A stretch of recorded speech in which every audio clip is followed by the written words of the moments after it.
영생의 말씀이 주께 있사오니. 요한복음 6장 66절에서 69절 말씀입니다. 그때부터 그의 제자 중에서 많은 사람이 떠나가고 다시 그와 함께 다니지 아니하더라. 예수께서 12제자에게 이르시되 너희도 가려느냐?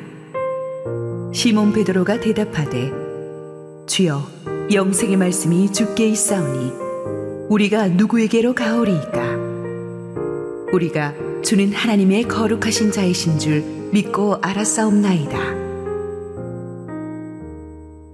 할렐루야. 우리 하나님께 감사와 영광의 박수 올려드리겠습니다.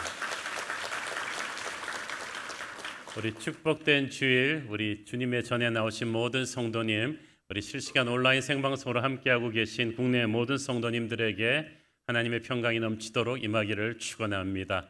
우리 함께 기도하시고 하나님 말씀 보겠습니다. 사랑하는 아버지, 은혜를 감사합니다. 세상에 찢기고 시달려서 너무나 지친 몸과 마음들이 오늘 주님의 은혜를 사모해서 이곳에 왔습니다. 우리 주님 말씀하시고 부족한 종은 온전히 감춰 주시옵소서. 예수님 이름으로 기도했습니다. 아멘. 베드로는 참 재미있는 인물입니다. 어떨 때는 크게 히트를 치기도 하지만 또 어떨 때는 대형 사고를 치기도 하는 참 지루하지 않은 인간미 넘치는 인물인 것을 우리가 알 수 있습니다. 사실 지난주에 우리가 예수님께서 제자들에게 가르쳐 주신 십자가의 제자도 이야기, 그 이야기도 사실 베드로 때문에 나오게 된 거예요. 베드로가 주님이 십자가로 가는 것을 막으려는 것을 주님께서 사탄아 물러가라 하시면서 베드로를 야단치셔가지고 그 다음에 나오게 된 티칭이거든요. 사실은 베드로를 통해서 주님은 모든 제자들을 각성시키신 거죠. 베드로가 이런 어처구니 없는 말을 했기 때문에 주님께서 내 제자들까지도 이런 잘못된 생각을 가지고 나를 따르고 있었구나라는 판단하에 제자도의 진수, 십자가의 티칭을 서둘러 말씀해 주셨다고 볼 수 있습니다. 우리가 주님의 제자가 된다는 것은 참 쉽지 않은 길입니다. 예수님의 제자는 주님에게 있어서 가장 중요한 십자가의 길을 가는 법을 배워야만 합니다. 십자가는 내 옛사람의 죽음입니다. 교육은 겸손에서 시작합니다. 나는 모르겠으니까 가르쳐 주십시오. 그렇지만 신앙은 죽음에서부터 시작합니다. 내 죄악된 옛사람은 도대체 수리가 불가능하니 완전히 죽이시고 성령의 새 사람으로 살려주십시오. 그래서 이 교육과 신앙은 차원이 다른 거예요. 마귀가 장악한 세상이 주님을 핍박했듯이 주님을 따르는 제자들도 세상의 핍박을 당하게 됩니다. 그게 십자가입니다. 우리가 뭘 잘못해서 당하는 고통이 아니라 주님을 제대로 따르기 때문에 오는 고통입니다. 그러므로 십자가는 원망하면서 지지 말고 기쁨으로 져야 합니다. 십자가의 길은 외롭고 힘들지만 순종하는 마음으로 십자가를 지면 또 십자가를 진 사람만이 알 수 있는 특별한 하늘의 은혜와 기쁨이 느껴질 줄로 믿습니다. 그래서 평생 내 십자가를 어떻게 지고 가나 했는데 십자가를 지고 가다 보면 중간에서부터 십자가가 나를 지고 가는 것 같은 느낌이 듭니다. 어느 순간 성령의 힘이 나를 돕고 있는 것을 느끼게 되거든요. 그래서 십자가를 지고 주님을 따르는 것이 어렵지만 그렇게 한 사람만이 느낄 수 있는 부활의 승리가 있는 줄 믿습니다. 12제자들이 처음으로 예수님의 십자가 메시지를 접해서 이제 마음을 좀 가라앉히고 고민했습니다. 그런데 문제는 예수님을 구름대처럼 따라다니던 군중들 속에서 열성 팬들이 있었어요. 주님의 제자는 아닌데 제자가 되고 싶어하는 사람들이었어요. 그들은 왜 이렇게 많이 주님을 따라다녔는가? 학자들은 기본적으로 한 수백 명 이상이 열성 팬들이었다고 추정합니다. 이 열성 팬들은 오병이어의 기적 때부터 확 불어난 사람들이에요. 5천 명을 먹이시는 기적을 보면서 수많은 이 열성 팬들이 주님 곁에 모여들어가지고 정말 지독한 열심으로 어디 가든지 주님을 따라다닙니다. 예수님이 어딜 가시면 배까지 빌려가지고 쫓아왔어요. 호수를 건너서 가버나움까지 쫓아온 극성 팬들입니다. 보통 세상 사람들은 인기가 이렇게 높아지면 좋아하겠죠. 연예인분들은 이렇게 강력한 팬덤이 구성되면은 BTS의 아미처럼 얼마나 든든합니다. 진짜 뭐 군대처럼 나를 지켜줄 것 같죠. 장사하시는 분들은 이렇게 아주 충성된 고객이 많으면 참 좋고, 정치인들은 이런 지지자들, SNS 하시는 분들은 팔로워 숫자가 많은 게 힘이 되죠. 우리는 이렇게 우리 주변에 사람이 모여들면 아주 기분이 좋습니다. 내가 하늘 끝 위에 오른 것 같습니다. 이들이 영원히 내 곁에 있어줄 것 같은 착각도 듭니다. 그러나 인기란 마약과도 같습니다. 언제든지 사라질 수 있어요. 그런데 딱 거기 도취했을 때는 이성을 잃어버리게 되죠. 그러나 예수님은 아니었어요. 예수님은 자기 곁으로 구름대처럼 몰려드는 제자들이 되고자 하는 이 팬들의 열심에 감동받지 않으셨습니다. 그들이 어떤 마음으로 주님을 따르는지 아셨기 때문입니다. 여러분도 사람들한테 인기 좋다고 너무 흥분하지 마시고 어떤 마음으로 그들이 내 옆에 모여드는지를 구별하셔야 돼요.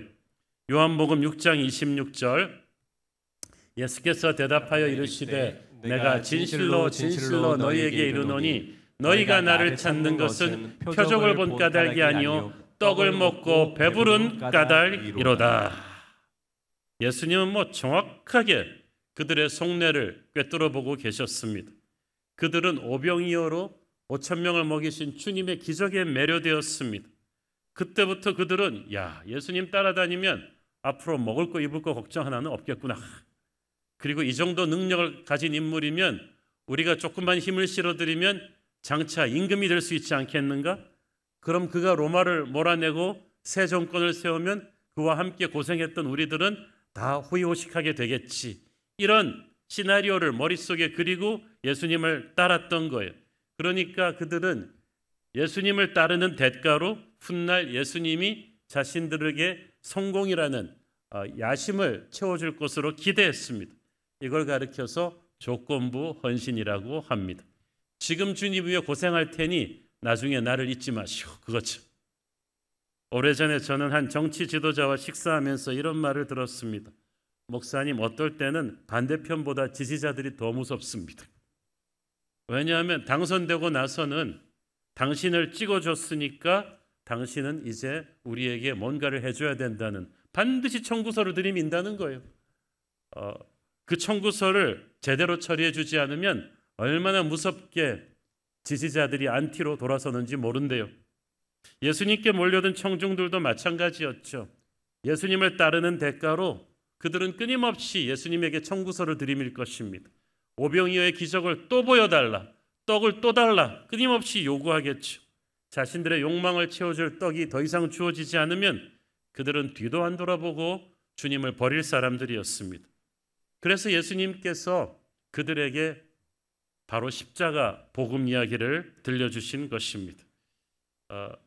오늘의 본문이 나오기 직전 요한복음 6장 32절부터 58절까지의 말씀이 그 얘기예요. 그 요점을 정리하자면 예수님이 그들에게 전해주신 십자가 복음의 요지는 이렇습니다. 35절, 예수께서 이르시되 나는 생명의 떡이니 내게 오는 자는 결코 줄이지 아니할 터이요 나를 믿는 자는 영원히 목마르지 아니하리라. 너희들은 지금 육체의 떡을 더 달라고 찾아왔지만 이 떡은 금방 사라질 것이다. 내가 생명의 떡이다. 이 생명의 떡을 먹는다는 것은 예수님을 믿는다는 거죠. 너희들이 지금 육체의 떡을 먹고 잠시 배부른 것보다 영원한 생명의 떡이신 예수님을 믿고 영원히 사는 것이 중요하다. 이 포인트였는데 그들은 잘 못 알아들었어요. 잘 못 알아들으니까 예수님께서 다른 방법으로 설명하십니다. 요한복음 6장 53절, 예수께서 이르시되 내가 진실로 진실로 너희에게 이르노니 인자의 살을 먹지 아니하고 인자의 피를 마시지 아니하면 너희 속에 생명이 없느니라. 굉장히 충격적인 비유법입니다. 얼핏 들으면 이건 뭐 식인종도 아니고 어떻게 뭐 주님의 살을 먹고 피를 마신다, 이게 무슨 얘기입니까? 이 표현은 예수님께서 영원한 생명을 주시기 위해 우리를 위해 십자가에서 죽으셨다는 뜻이죠. 그래서 예수님의 살과 피를 먹는다는 것은 그 십자가 보혈의 은혜를 앞에 나와서 예수님의 십자가 복음을 믿는다는 것을 뜻합니다. 그 복음을 믿는 순간 성령께서 우리 안에 들어오셔서 우리의 삶을 새롭게 변화시켜 주시는 것입니다. 이 사실이 간단하지만 얼마나 중요한지 모릅니다. 수많은 사람들이 예수님을 따라다녔지만 그들이 다 구원받는 것은 아닙니다. 그들은 예수님의 설교를 듣고 고개를 끄덕이긴 했지만 그들이 다 구원받은 건 아닙니다. 많은 기적을 보고 감탄하긴 했지만 그들이 다 구원받은 건 아닙니다. 예수님의 십자가의 복음을 그들의 마음속으로 받아들여야 구원받은 거예요. 지금도 그렇습니다. 수많은 사람들이 교회 주차장을 밟고 들어옵니다. 그래서 교회 와서 설교 들으면서 간혹 고개도 끄덕이고 교회 사는 프로그램에 참여하기도 하지만 그게 핵심은 아니죠. 믿음의 핵심은 십자가의 복음입니다. 이 복음이 나를 위한 것임을 깨닫고 무릎 꿇고 엎드려 십자가의 보혈로 내 죄가 사해졌음을 고백할 때 우리는 비로소 구원의 은혜를 체험하게 되는 것입니다.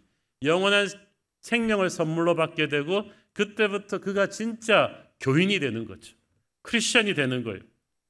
그런데 이 십자가의 메시지가 빨리 현실의 문제를 해결해 달라는 그 당시 군중들의 기대와는 너무나 어긋나는 것이었기 때문에 그들은 예수님의 말씀을 들으니까 그냥 싸한 분위기가 됐어. 그리고 사건이 터진 거죠. 60절 보십시오. 제자 중 여럿이 듣고 말하되 이 말씀은 어렵도다. 누가 들을 수 있느냐 한데, 여기서 제자는 12제자가 아니고 제자가 되고 싶었던 수많은 팬들을 말합니다. 그들은 말씀이 어렵다. 이거 누가 받아들일 수 있느냐고 했는데 못 알아들어서 못 받아들인 게 아니고 마음이 강팍해져서 못 받아들인 것입니다. 그들의 욕심을 채워달기를 원했는데 예수님은 영원한 생명을 말씀하셨으니까 마음이 콩밭에 있으니까 이 복음을 받아들일 수가 없어요. 61절 예수께서 스스로 제자들이 이 말씀에 대하여 수군거리는 줄 아시고 이르시되 이 말이 너희에게 걸림이 되느냐? 즉 이 말이 실망이냐? 기대처럼 안 돼서 실망이냐? 주님은 알고 계셨어요. 세상적인 욕망으로 가득 차가지고 십자가 복음을 들으면 이게 복음이 퉁겨나가요. 계속 혼란스럽고 시험이 듭니다. 그래서 안타까우셨던 주님께서 계속 말씀하십니다. 62절 그러면 너희는 인자가 이전에 있던 곳으로 올라가는 것을 본다면 어떻게 하겠느냐? 인자가 이전에 있던 것은 천국이죠. 주님께서 십자가에 못 박혀 죽으시고 부활하시고 천국으로 승천하시는 것을 본다면 너희의 의심이 씻어지겠느냐? 이렇게 물어보신 거죠. 눈앞에 보이는 떡밖에 모르는 너희들이 모르는 엄청난 영적인 세계가 있다. 나는 십자가의 죽음과 부활을 통해서 이 영의 세계를 하늘의 문을 너희에게 열어줄 것이다. 육체의 떡과는 비교가 안 되는 영원한 생명을 너희에게 줄 것이다. 그때까지 너희들이 떠나지 않고 나와 함께 있다면 이 영원한 축복을 누리게 될 것이다. 예수님께서 안타까우셔서 그들에게 말씀하셨습니다. 63절 살리는 것은 영이니 육은 무익하니라. 내가 너희에게 이른 말은 영이요 생명이라. 살리는 것은 영이니 너희들이 그토록 원하는 육의 떡은 눈에 보이는 것이라서 금방 부패하고 사라질 것이다. 진짜 중요한 건 너의 영혼이 사는 것이다. 왜 잠시 있다 사라지고 말 세상의 떡에 그렇게 도취되어 가지고 안절부절을 못하느냐? 영혼을 놓치고 있는 게 너무 안타깝다는 예수님의 마음이셨어. 그렇지만 이미 욕심에 눈이 멀어 있던 군중은 주님의 마음을 끝까지 몰라주었습니다. 66절 오늘 본문입니다. 그때부터 그의 제자 중에서 많은 사람이 떠나가고 다시 그와 함께 다니지 아니하더라. 군중이라는 게 이렇게 매정합니다. 그렇게 오빠 부대로 환호하던 사람들이 자신들의 욕구를 채워달라는 그런 요구가 받아들여지지 않으니까 금방 믿음이 식습니다. 오늘날도 보면 하나님이 자신들의 욕망을 충족시켜주는 도구가 아니라는 것을 알았을 때, 하나님을 자신들의 입맛대로 조종할 수 없다는 걸 알았을 때 시험이 듭니다. 자, 그런데 예수님이 십자가 복음을 전하시기 전까지는 군중과 제자가 섞여 있어가지고 식별이 되질 않았어요. 다 같이 찬양하고 다 같이 예배드리고 다 같이 주님과 함께 다니기 때문에 누가 누군지 모르겠는데 이 십자가 복음이 선포되는 순간 군중은 썰물처럼 빠졌어요. 제자만 남았어요. 십자가 복음은 이렇게 진짜와 가짜를 걸러내는 결정적인 필터 역할을 하는 줄로 믿습니다. 67절 예수께서 12제자에게 이르시되 너희도 가려느냐? 너희도 가려느냐? 여러분, 물러간 그들은 주님을 떠난 정도가 아니라 다시 그와 함께 다니지 않았습니다. 예수님과의 관계를 끊어버렸어요. 그러니까 예수님께서 너무 공허하시고 슬프셨던 거예요. 든 자리는 몰라도 난 자리는 안다고. 들어온 사람은 티가 안 나지만 이렇게 나간 사람의 빈자리는 큰 법입니다. 여러분, 자녀들 장성해서 유학 가고 군대 갔을 때 어떠세요? 어렸을 때는 그렇게 집안이 그냥 생난리라서 그냥 복잡복잡 힘들더니 아이들이 하나씩 둘씩 군대 가고 유학 가고 떠나게 되면은 50대 부부만 탁 텅 빈 집에 남아가지고 쓸쓸함을 느끼죠. 그런 거예요. 그게 빈둥지 신드롬인데 주님은 빈둥지 신드롬 정도가 아니라 그때까지 제자가 되겠다고 따라다닌 사람들이 미니멈으로 수백 명이 넘었는데 다 떠나고 12제자만 남았으니까 얼마나 썰렁했겠어. 그래서 텅 빈 가버나움의 회당에 앉으셔서 남은 12제자에게 슬픈 표정으로 물어보신 거예요. 너희도 저들처럼 나를 버리고 가려느냐? 저는 교회 개척하고 나서 15년 동안 오면서 담임 목사로서 비로소 이 본문을 이해를 할 수 있었어요. 주님의 심정을 이해를 할 수 있었어요.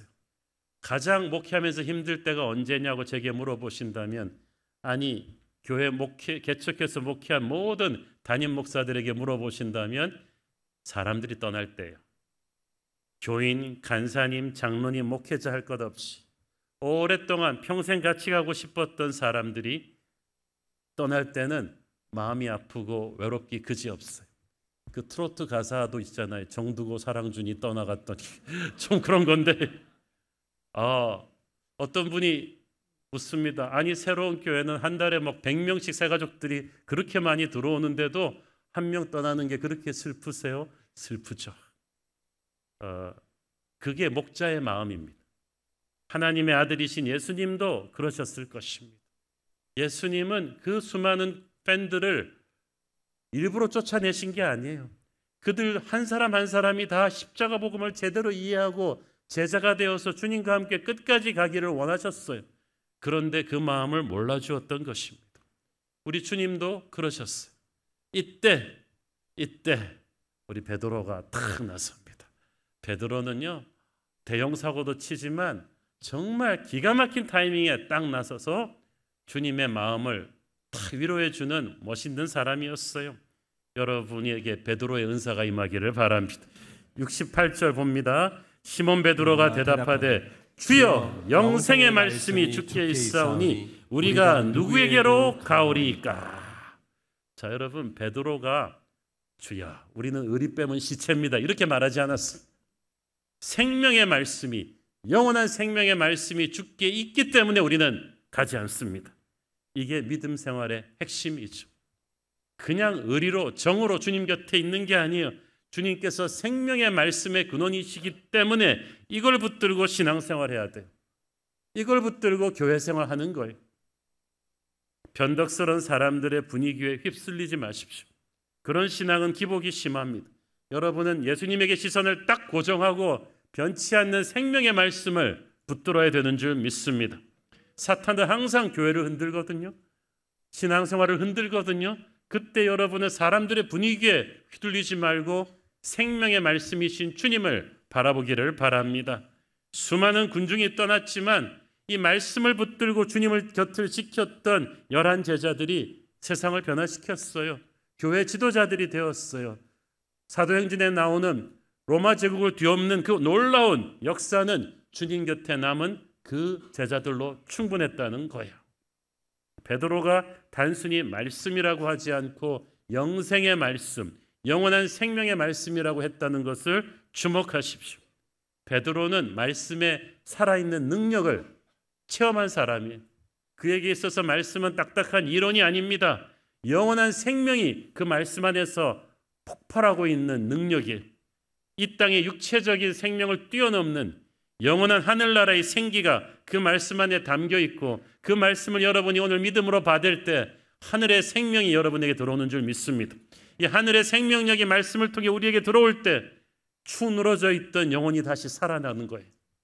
자살하고 싶었던 마음에 다시 산소망이 생기고, 깨어지기 직전의 가정이 다시 회복되고, 한 마을과 나라가 살아나는 역사가 이 생명의 말씀으로 인해 일어나는 줄 믿습니다. 베드로는 주님 곁에 그동안 있으면서 이 말씀의 능력을 체험한 사람이죠. 외국의 주재원이나 유학이나 이민 가시는 분들, 혹은 지방으로 이사 가시는 성도들이 종종 이 질문을 합니다.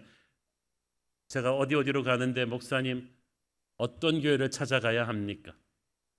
사람마다 저도 아는 분들이 목회하는 교회들이 전 세계에 있지만, 사람마다 자기에게 맞는 교회를 선택하는 기준이 있을 거라서 좀 말하는 것이 조심스럽습니다. 하지만 제가 딱 하는 말은, 아무리 작은 교회를 간다고 해도 여러분이 말씀을 통해서 은혜 받는 교회를 선택하세요. 결코 우리 친인척이 개척했으니까, 내 아는 친구가 목회하니까 좀 머리 숫자라도 채워주겠다는 동정심으로 교회를 다니지 마세요. 오래전에 제가 필그림 하우스에 기도하러 갔을 때, 제가 필그림 하우스를 가서 기도를 많이 하다 보니까 거의 이동원 목사님보다 더 자주 다니는 경향이 있어요. 그래서 저는 가끔 가다가 처음 오는 목사님들 투어 가이드도 해요. 여기서 이렇게 하시고. 근데 거기서 만난 이 경기도 신도시 근처에서 개척해서 아주 목회를 열심히 잘하고 있는 젊은 목회자를 우연히 만난 적이 있습니다. 저는 그렇게 파이팅이 넘치는 젊은 후배 목사님들하고 대화하는 걸 참 좋아합니다. 그분이 하는 말씀이, 목사님, 처음에는 제가 대형교회에서 부교역자로 섬겼는데 거기서 수십 명 성도들이 개척교회 도와주시겠다고 와주셔서 너무 든든하게 생각했습니다. 그분들이 하시는 말씀이, 젊은 목사님이 교회 개척하시니까 저희들이 도와드리겠습니다. 제가 자리라도 채워드리겠습니다 라고 하셨는데, 정말 시간이 지나다 보니까 정말 자리 채워주러 오신 분들이지 제 말씀에 은혜 받는 분들이 아니었다는 거죠. 그러다 보니까 이 핑계 저 핑계로 막 교회에 대해서 부정적인 컴플레인을 하시는데, 가만 보니까 궁극적으로 제게 은혜를 못 받고 있다는 거였어요. 그래서 한 분 한 분 다 떠나시더라는 거예요. 남은 분들이 누구냐? 교회 개척한 후에 교회에 와서 진짜 부족하지만 이 목사님의 말씀에 은혜 받고 정착한 소수의 성도들, 이분들이 진짜 교회의 구성원이 되더라는 것입니다. 그 뒤부터 자기는 큰 교회에서 부교역자로 섬기던 친구나 후배들이 교회 개척할 때는 꼭 그 얘기한대요. 너무 많이 도와주러 따라 나오지 말라고 부탁해라. 왜냐하면 당장은 좋을지 몰라도 내게 은혜를 받지 않는, 내게 생명의 말씀이 있다고 믿지 않고 그냥 불쌍하니까 도와주러 오신 분들은 반드시 교회에 문제를 일으키고 떠나기 때문이라는 거예요. 그 말을 듣고 저도 깨달은 바가 많습니다. 그래서 저도 성도들한테 친지가 개척한다거나 아는 분이 개척하니까 자기가 가서 머릿수라도 채워주겠다는 분들한테 꼭 그렇게 조언합니다. 그 착하신 마음은 제가 높이 삽니다마는 1년 이상 계시지 마십시오. 왜냐하면 그건 그 목사님에게 예가 아닙니다. 아무리 작은 교회 목사라도 그 종을 통해서 주시는 생명의 말씀이 나를 살리고 있다는 걸 우리가 확신을 해야 교회를 섬기는 일꾼이 되죠. 그게 교회를 선택할 수 있는 기준이죠. 양들은 제대로 된 꼴을 먹여주지 않는 목자에게 좋은 감정을 가질 수가 없어요. 그거는 교회를 선택하는, 동정심은 교회를 선택하는 기준이 될 수가 없어요. 베드로가 주님에게 한 고백처럼 그래도 생명의 말씀을 내가 여기 통해서 받겠다, 이런 확신이 있어야 정말 신실한 일꾼이 될 수가 있습니다. 베드로가 그리고 말합니다. 우리가 누구에게로 가오리까? 이 말에는 세 가지 의미가 있어요. 첫째는 우리는 주님 곁에 끝까지 남을 겁니다. 여러분, 이거 쉽지 않아요. 사람들이 대부분 떠나기 때문에, 인간은 사회적 존재이기 때문에 무엇이 옳다 그러냐보다 무엇이 대세냐 이걸 자꾸 보거든요. 내가 아는 김 집사는 어떻게 할 거냐 이런 걸 본단 말이죠. 대부분의 군중이 다 떠났기 때문에 사람들 눈치 보는 사람들은 다 같이 묻혀서 주님 곁을 떠나버렸어요. 그래서 인본주의 신앙은 위험한 거예요. 그래서 민주주의가 잘못되면 다수결은 위험할 수 있는 거예요. 다수결이 항상 옳지는 않거든요. 여러분, 때로는 주님을 따르기 위해서 다수로부터 떨어져야 되는 때가 있어요. 분위기 보고 휩쓸리지 마세요. 코로나 이후로 많은 사람들이 온라인 예배도 괜찮다 그러면서 그냥 교회를 떠나는 분들이 많았는데, 이럴 때일수록 여러분은 세상 모두가 주를 떠난다 할지라도 나는 주님 곁에 있겠습니다 라는 베드로의 결기가 여러분에게 있기를 바랍니다. 두 번째로는 주님과 함께 끝까지 기쁘게 고난받을 것입니다 라는 각오였어요.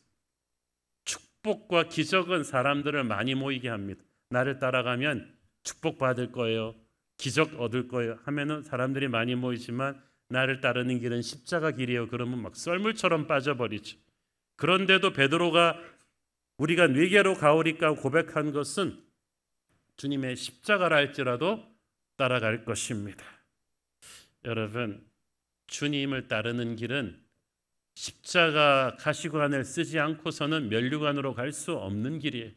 예수 믿으면 무병장수한다, 만복을 받을 것이다, 세상의 모든 복을 누릴 것이다는 가짜 복음입니다. 주님도 바울도 그렇게 사시지 않았습니다. 우리가 어떤 고난이라 할지라도 주님과 함께라면 끝까지 가겠습니다를 결심할 때 성령께서 고난 중에 여러분에게 은혜를 주실 줄 믿습니다.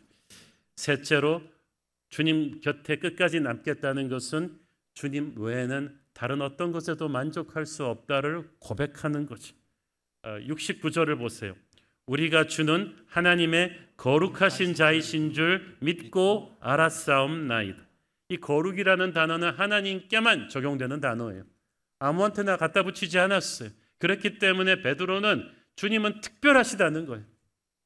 주님 같은 분이 없다는 거예요. 이 땅엔 오직 주밖에 없다는 거예요. 그래서 내가 할 일 없으니까 그냥 교회나 나와 주겠습니다, 이게 아니라 교회가 최고기 때문에, 이 예배의 자리가 최고기 때문에, 주께서 주시는 은혜가 세상의 그 어떤 기쁨과 비교할 수가 없기 때문에, 다른 신에게 예물을 드리는 자는 목마름이 더할 것이기 때문에 나는 주님 곁에 끝까지 있겠습니다. 저는 여러분이 주님이 최고이기 때문에 이 자리에 나와 있기를 바랍니다. 내가 놀러 가면 더 재밌을 수 있는데 주님이 불쌍해서 나와드린다, 이런 생각을 하시면 안 되죠. 이 땅엔 오직 주밖에 없네. 주님이 최고이시기 때문에 나는 다른 어떤 만족도 구할 수가 없어서 주님 곁에 있습니다. 이 고백을 하는 거예요. 그래서 베드로는 참 말실수도 많이 하고 사고도 많이 쳤지만 멋있는 사람이에요. 주님을 격려해 드릴 줄 아는 사람이거든요. 그래서 수제자가 되는 거예요. 예수님이 너무나 외롭고 쓸쓸하셨던 순간에 이런 확신에 찬 신앙 고백으로 주님을 격려해 드릴 줄 아는 사람이었습니다. 오래전에 미국에서 제가 시카고 지역에서 미국 전역에서 목사님들이 모였던, 한 수천 명 목사님들이 모였던 그 집회에 참석했던 기억이 납니다. 그때 주강사 중에 한 분이 우리 모두가 존경하는 수십 년 동안 미국 교회의 영적인 지도자요, 수많은 기독교 베스트셀러 작가였던 분인데, 그분이 이제 목회 간증을 하신 얘기를 들었어요. 그런데 그 훌륭한 분도 몇 번씩 목회를 그만두고 싶은 위기가 있었다고 합니다. 자기 교회 아주 질 나쁜 스태프들이 문제를 일으키면서 목사님에 대한 거짓된 나쁜 소문을 막 퍼뜨려 가지고 문제는 많은 착한 교인들을 시험 들게 해서 끌고 나가 버렸대요. 그래서 이 목사님이 너무나 좌절감에 빠져서 힘이 들었는데, 어느 날 주일 예배 끝나고 이 홀웨이에서 어떤 신실한 집사님 한 분을 만났어요. 근데 그 집사님이 목사님 손을 붙들고 이렇게 얘기하시더라는 거죠. 제가 아직도 그 영어 표현이 기억납니다. Pastor, don't worry, we're not going anywhere. 걱정 마세요, 목사님. 우리 아무 데도 안 가요. 저하고 우리 가족은 죽기 일보 직전에 이 교회에 와서 목사님을 통해 전해지는 복음을 듣고 인생이 변했어요. 우리가 어디 가겠어요, 목사님? 우리는 목사님 곁에, 교회 곁에 있을 거예요. 용기를 내세요. 이 목사님이 그 말에 눈물이 왈칵 쏟았다고 합니다. 보통 자기가 설교하고 위로했는데 이 교인을 통해서 하나님이 자기를 위로해 주셨다는 거예요. 그래서 다시 일어나서 교회를 안정시키고 다시 부흥을 주도할 수 있었다고 합니다. 저도 비슷한 경험이 몇 번 있었던 기억이 나요. 그래서 평소에는 인식하지 못했던 분들이 교회에 위기가 오고 힘들었을 때 저는 목사님 곁에, 교회 곁에 있을 것입니다. 생명의 말씀이 이 교회를 통해 흘러나왔기 때문이죠. 저는 군중이 떠났을 때 주님께서 어떤 마음이셨는지 조금만 이해가 갈 것 같습니다. 주님께서 12제자를 돌아보시며 너희도 가려느냐? 고 물으신 것은 주님도 마음이 무쇠가 아니시기 때문이에요. 마음이 아프시기 때문입니다. 여러분, 하나님이 은근히 마음이 굉장히 여린 분입니다.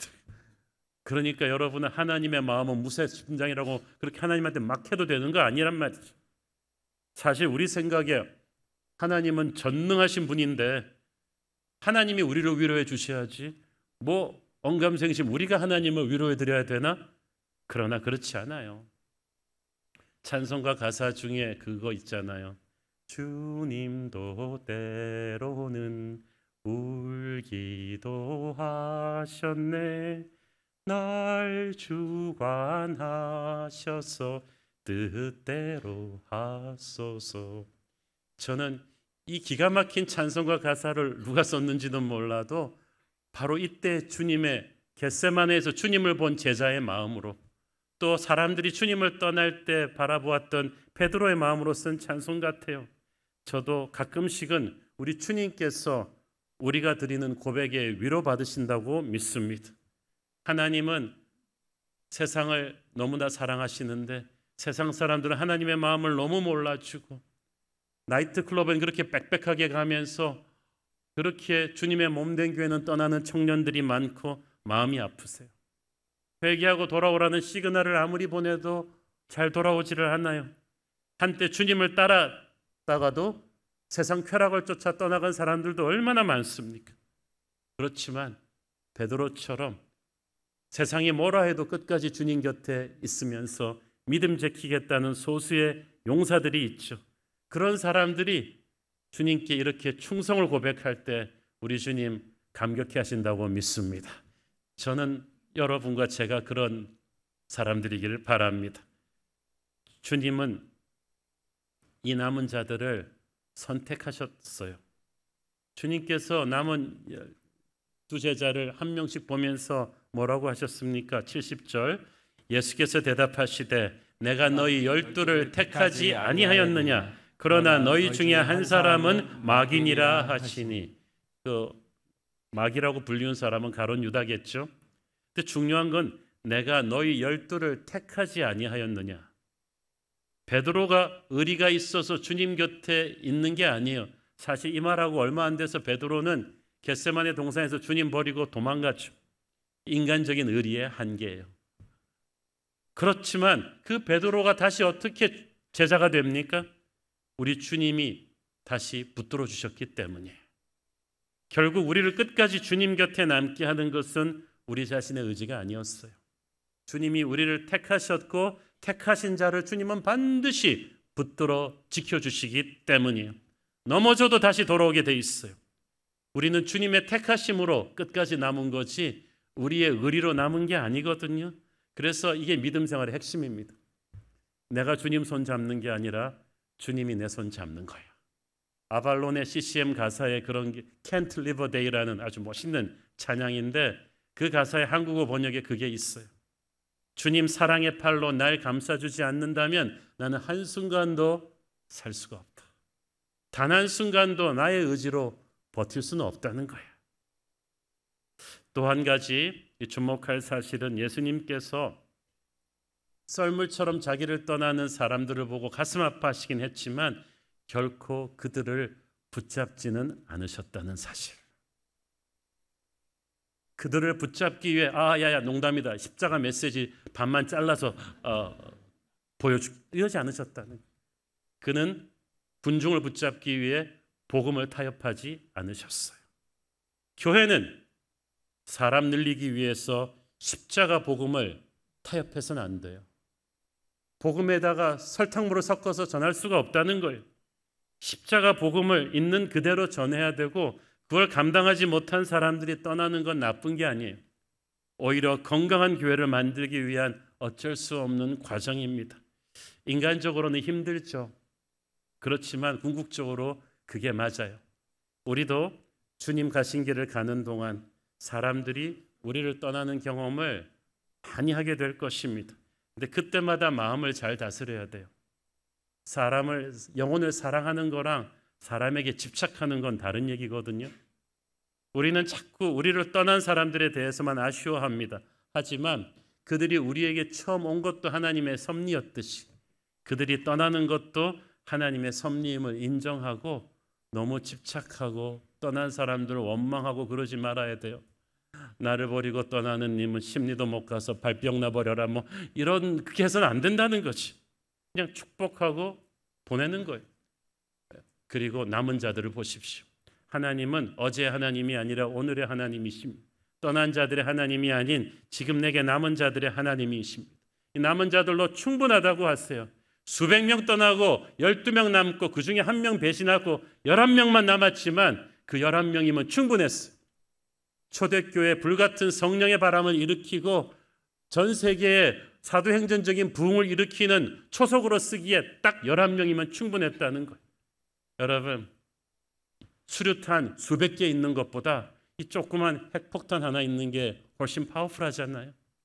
교회는 숫자로 승부하는 게 아니라 십자가 복음을 끝까지 붙잡고 주님 곁에 남은 제자들로 인해서 살아나는 줄 믿습니다. 주님께서 우리에게 아무도 남겨주시지 않고 싹 다 가져가 버리시진 않아요. 누군가는 아직 우리 곁에 남아있을 것입니다. 여러분에게 남아있는 사람을 영의 눈으로 자세히 보십시오. 그들의 숫자가 작고 보잘것없어 보인다 해도 주님은 그들을 통해 역사를 일으키실 줄 믿습니다. 떠난 자들로 인해 낙심하고 있다면 오늘 믿음으로 말씀하십시오. 하나님은 남은 자들의 하나님이신 줄 믿습니다. 주님, 세상이 주님을 버리고 떠난다고 해도 저는 떠나지 않습니다. 저는 여기 있습니다. 생명의 말씀이 여기 있으니까 저도 여기 있습니다. 주님과 함께 끝까지 갑니다. 성령님, 저를 붙들어 주시옵소서. 이 베드로의 고백이 저와 여러분의 고백이 되기를 축원합니다. 기도하겠습니다. 주님 은혜를 감사합니다. 수많은 사람들이 십자가 복음이 부담스러워서 주님 곁을 떠났지만 내가 만난 주님은 베드로의 주님이었습니다. 생명의 말씀이셨습니다. 그 말씀이 있으니 저는 다 떠나도 주님 곁에 있을 것입니다. 그래서 십자가의 길을 같이 갈 것입니다. 부활의 승리를 주님과 함께 체험할 것입니다. 저를 붙들어 주옵소서. 예수님 이름으로 기도했습니다. 아멘.